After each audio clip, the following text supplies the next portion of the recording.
નમસ્કાર વિદ્યાર્થી મિત્રો, ગણિત વિષયના આજના આ વિડિયો ક્લાસમાં બધા જ વિદ્યાર્થીઓનું હાર્દિક સ્વાગત છે. વિદ્યાર્થી મિત્રો, આપણે પ્રકરણ નંબર 6 ત્રિકોણ અને તેના ગુણધર્મો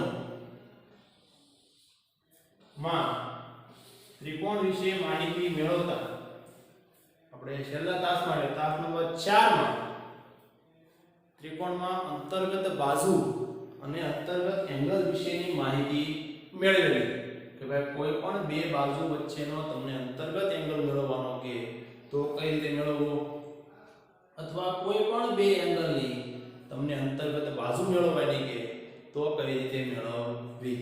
હવે તો ત્યારે કેવું બને છે, આપણે થોડું રિવિઝન કરીએ અંતર્ગત બાજુ અને ખૂણા વિશે. અંતર્ગત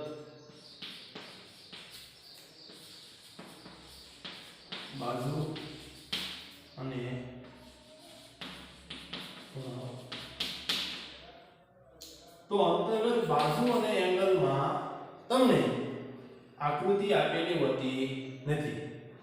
ક્યારેક આપેલી હોય, ક્યારેક ન પણ આપેલી હોય. તો આપણે ધારો કે આ રીતે પૂછે કે ભાઈ ત્રિકોણ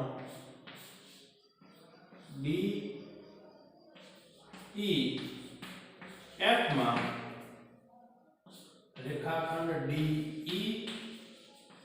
અને રેખાખંડ EF નો અંતર્ગત ખૂણો કયો?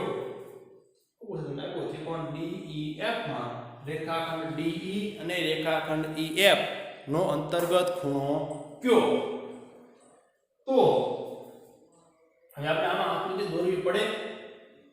તમને આકૃતિ દોરતા આવડે છે? ભાઈ ત્રિકોણ DEF ને આકૃતિ દોરતા તમને આવડે છે, તો એ દોરવાની કાંઈ જરૂર ખરી? તો કે ના. તો સીધું તમે યાદ રાખો કે અંતર્ગત એંગલ તમને જ્યારે પૂછાય તો સીધું થઈ જાય ભાઈ આમાં E બિંદુ સામાન્ય છે અને આમાં પણ E બિંદુ છે. બંનેમાં બિંદુ E સરખું છે તો થાય ભાઈ સીધો જવાબ કે ભાઈ રેખાખંડ DE અને રેખાખંડ EF નો અંતર્ગત એંગલ એંગલ E જ હોય. એમાં પછી આકૃતિ દોરવાની કાંઈ જરૂર પડે નહીં. આકૃતિ દોરીને જોવો તો એ તે જો DE અને F જો ત્રિકોણ DEF એમાં જો રેખાખંડ DE અને રેખાખંડ EF વચ્ચેનો એંગલ કયો છો ભાઈ? તો કે એંગલ E. એ પછી જોઈએ આપણે ત્રિકોણ MNP માં એંગલ M અને એંગલ P ની અંતર્ગત બાજુ કઈ? એંગલ MNP માં એંગલ M અને એંગલ P ની અંતર્ગત બાજુ કઈ? તો એંગલ M અને એંગલ P ની અંતર્ગત બાજુ તમને જ્યારે પૂછે તો આપણે સીધું જ કીધું છે બરાબર કરવાનું ભાઈ. જે એંગલના બે શિરોબિંદુ છે એના વડે જે રેખાખંડ બને છે એ રેખાખંડ જ એની અંતર્ગત બાજુ હોય. કઈ થાય ભાઈ? રેખાખંડ MP બિંદુ M અને બિંદુ P એવું છે એની અંતર્ગત બાજુ. આપણે આકૃતિ દ્વારા જોઈ લઈએ તો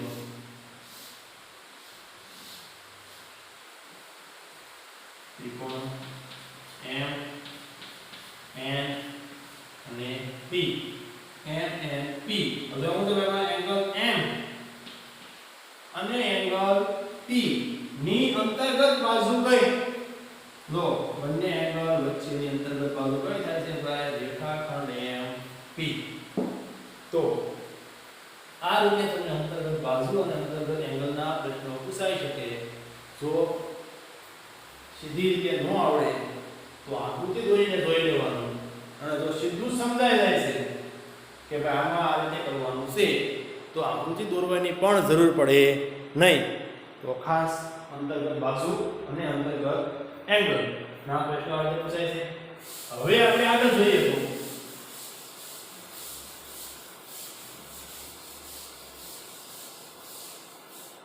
હવે આપણે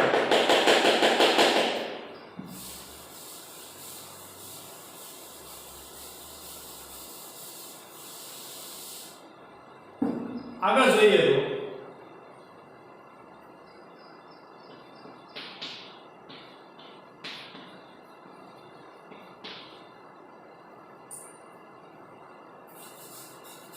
સામેની બાજુ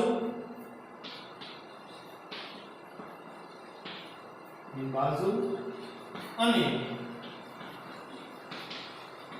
સામેના ખૂણા કોઈ પણ બાજુની સામેનો એંગલ અને કોઈ પણ એંગલની સામેની બાજુ એવું પણ તમને ત્રિકોણમાં પૂછાય છે.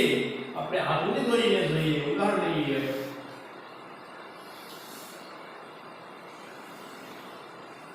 ત્રિકોણ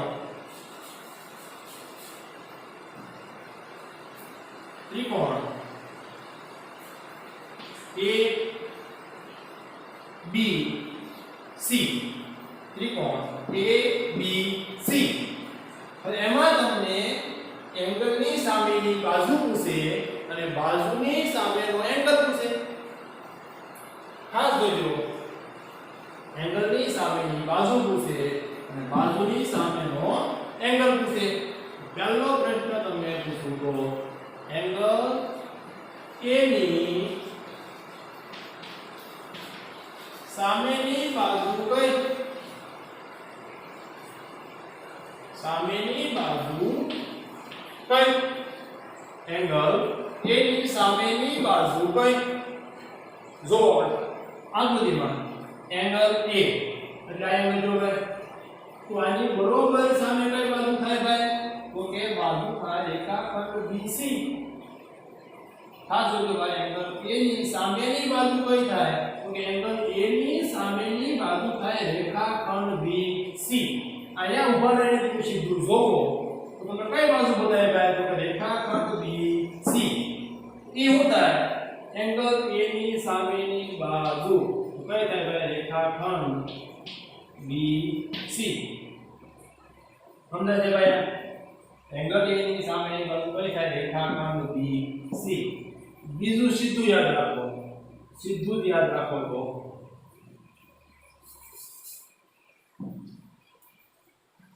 રેખાખંડ BC બીજું સીધું યાદ રાખો. તમને ત્યાં તો ત્રિકોણની આકૃતિ આપેલી છે અથવા ત્રિકોણનું નામ આપ્યું છે. આપણને આકૃતિ આપેલી છે, ત્રિકોણનું નામ નથી પડતું. બાકી હું કહેવાય તમને ત્રિકોણ ABC માં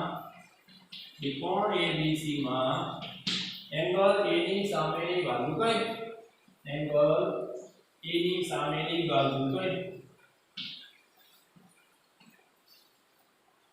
તો ખાસ ધ્યાન રાખવાનું, અહીંયા તમને જે એંગલ આપેલો હોય, અહીંયા ધારો કે તમને A આપેલો હોય તો એની સામેની બાજુ કઈ થાય ભાઈ? A સિવાયના બાકીના બંને બિંદુ લઈ લેવાનું. કઈ થાય? રેખાખંડ BC.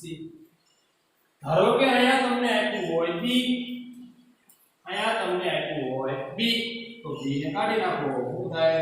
રેખાખંડ AC. સમજાય છે ભાઈ? અહીંયા આપ્યું હોય તમને C, તો C સિવાયના બાકીના બંને બિંદુ લેવાના. તો આ રીતે સીધું પણ મેળવી શકાય. બોલો બીજું, એંગલ B ની સામેની બાજુ કઈ? કીધું હોય બાજુની આકૃતિ જોઈને પ્રશ્નોના જવાબ લખો. કીધું હોય એંગલ B ની સામેની બાજુ કઈ? તો એંગલ B ની સામેની બાજુ કઈ થાય ભાઈ? તો કે રેખાખંડ AC. કઈ થશે? રેખાખંડ AC. જો તમે કઈ એવું ભાઈ ક્લિયર? જે શિરોબિંદુની સામેની બાજુ પૂછે અથવા જે એંગલની સામેની બાજુ પૂછે એના શિરોબિંદુ સિવાયના બે બિંદુ લખી નાખો. એટલે હું કહી શકું એની સામેની બાજુ. હજી એક જોઈએ આપણે ત્રીજું, AB અને એંગલ C ની સામેની બાજુ કઈ એંગલ C ની સામેની બાજુ કઈ તો આ એંગલની સામેની બાજુ પૂછે એટલે કઈ થાય ભાઈ રેખાખંડ AC રેખાખંડ AB સીધું આવશે ને સીધું તે રેખાખંડ AB આ રીતે તમને એંગલની સામેની બાજુ પણ પૂછી શકે કોઈ પણ એંગલ આપે A B C માંથી પૂછે ભાઈ એંગલની સામેની બાજુ કઈ તો સીધું યાદ રાખો તો ત્રિકોણના 3 શિરોબિંદુમાંથી ત્રિકોણ A B C ના 3 શિરોબિંદુમાંથી તમને જે એંગલ આપેલો હોય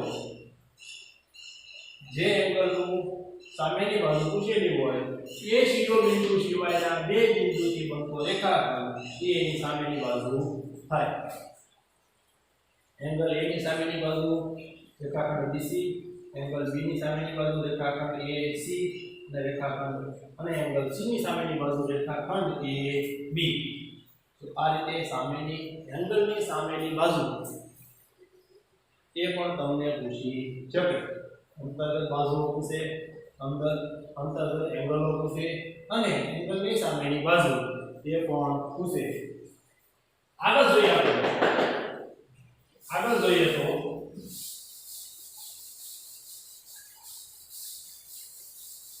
હવે શું છે તો એંગલની સામેની બાજુ તમને જે પૂછે એ જ રીતે બાજુની સામેનો એંગલ પૂછે ત્રિકોણ ABC આપણે લઈ દઈને કે આપણે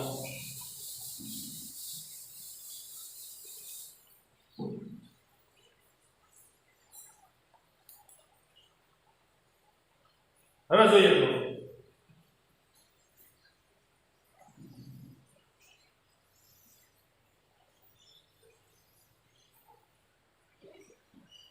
त्रिकोण ABC હવે તમને એવું પૂછે રેખાખંડ AB નો સામેનો ખૂણો કયો અથવા રેખાખંડ AB નો સામેનો એંગલ કયો આવું તમને જ્યારે પૂછે ત્યારે જો આ રેખાખંડ AB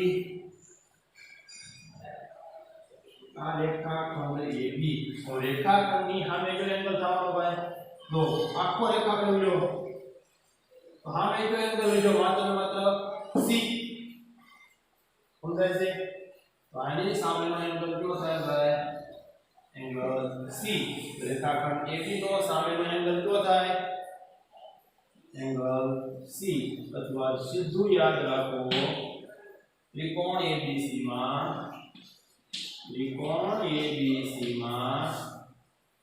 તમને જે બે બિંદુનો રેખાખંડ આપેલો હોય તેના સિવાયનું બિંદુ એ તમારો સામેનો એંગલ દર્શાવે જો આમાં શું આવ્યું રેખાખંડ AB તો રેખાખંડ AB એટલે બિંદુ A અને B બે ને આવી ગયા બિંદુ જો હોય તો બિંદુ C તો એ શિરોબિંદુ જે એંગલ બને છે એ રેખાખંડની સામેનો એંગલ હોય જैसे बारे दे આગળ જઈએ આપણે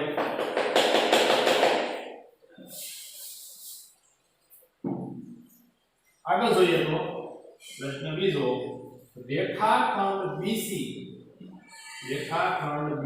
નો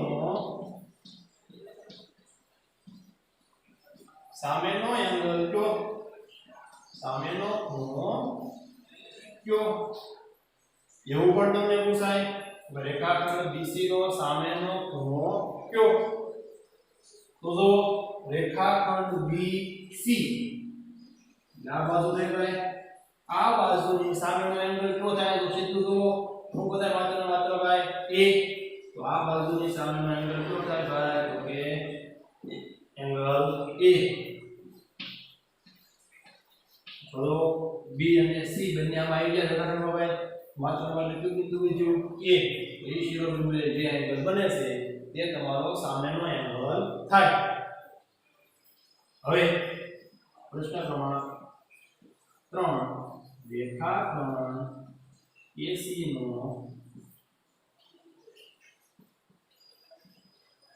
સામેનો ખૂણો કયો? રેખાખંડ AC નો સામેનો ખૂણો કયો? રેખાખંડ AC એટલે આ રેખાખંડ ભાઈ, તો આની સામેનો એંગલ કયો થાય?